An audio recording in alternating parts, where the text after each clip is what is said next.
La parole est à notre collègue Monsieur Jean Desessard.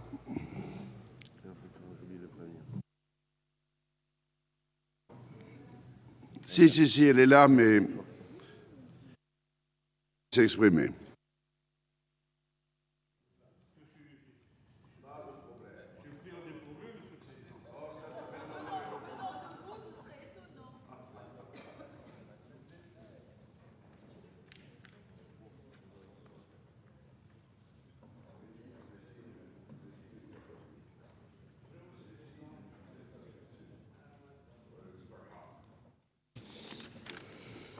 Monsieur le Président, Madame la Ministre, je vous salue. Vous êtes remplacé l'ancienne ministre. On avait beaucoup débattu avec Madame Bachelot, infatigable dans cet hémicycle sur la loi santé, hôpitaux, santé, territoire. Oui, hôpitaux, patients, santé, territoire.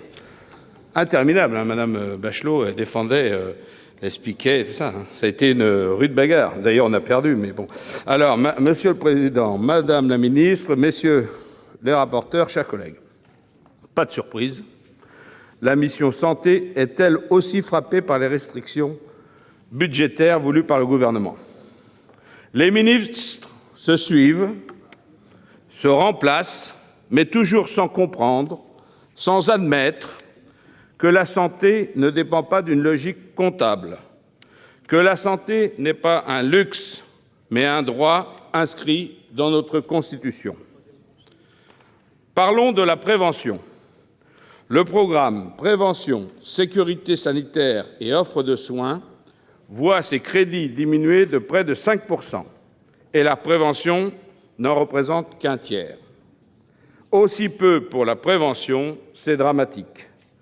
Quand on est face à des épidémies de cancer, quand le nombre de malades du sida ne cesse d'augmenter, quand l'amiante n'en finit pas de faire des victimes, le principe de précaution devrait également être appliqué dans le domaine de la santé, ce qui permettrait d'éviter à terme des dépenses plus lourdes. Il faut agir fortement sur les causes des maladies qui sont de plus en plus souvent liées à la mauvaise qualité de l'air, de l'eau, de nos aliments, à nos modes de vie.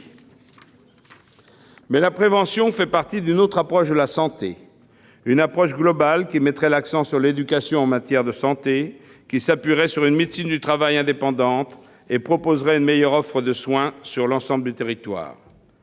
Manifestement, Madame la Ministre, vous ne souscrivez pas à cette approche.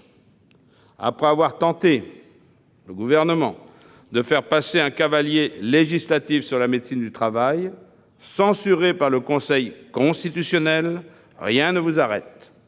La semaine dernière, c'est l'Agence nationale pour l'amélioration des conditions de travail, l'ANACT, chargée de proposer des solutions pour améliorer les conditions de travail et prévenir le stress et les pénibilités, qui a vu son budget baisser de 10%.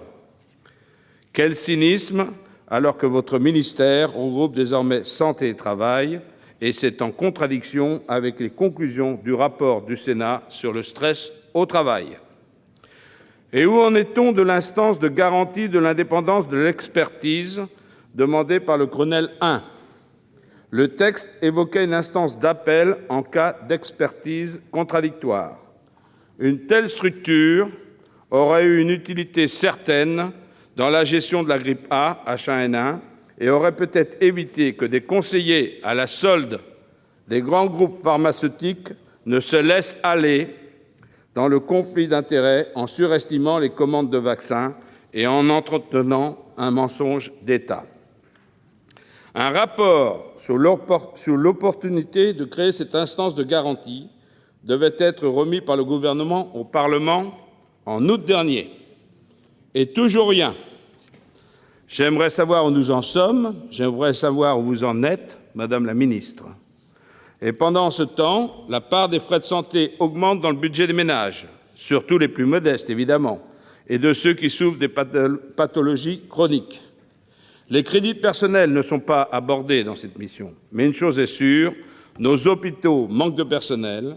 Entre les centres IVG qui ferment et l'AP-HP qui subit des réductions drastiques d'infirmiers et de médecins, comment assurer un service public de qualité? Et au-delà d'un service public de qualité, est-ce trop demander qu'il soit accessible à tous?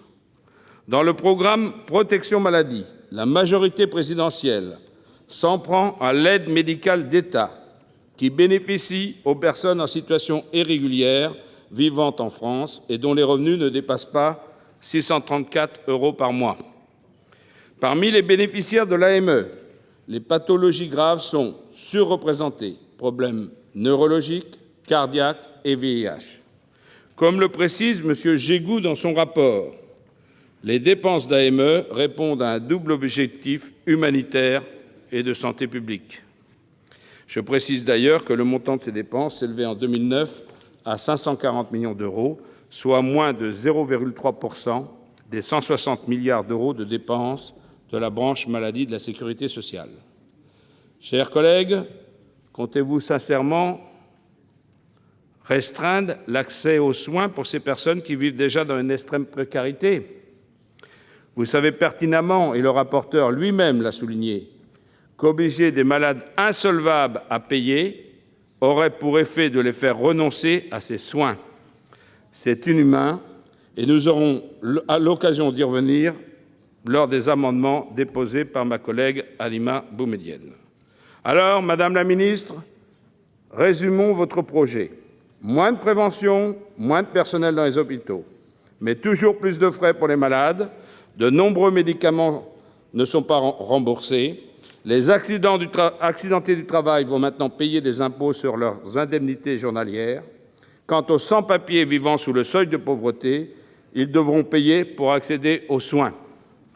Parce que les écologistes sont pour une véritable citoyenneté de la santé pour toutes et tous, s'inscrivant dans une logique de progrès, prenant en compte les contraintes environnementales indépendantes des intérêts privés, nous voterons contre le budget de la mission Santé.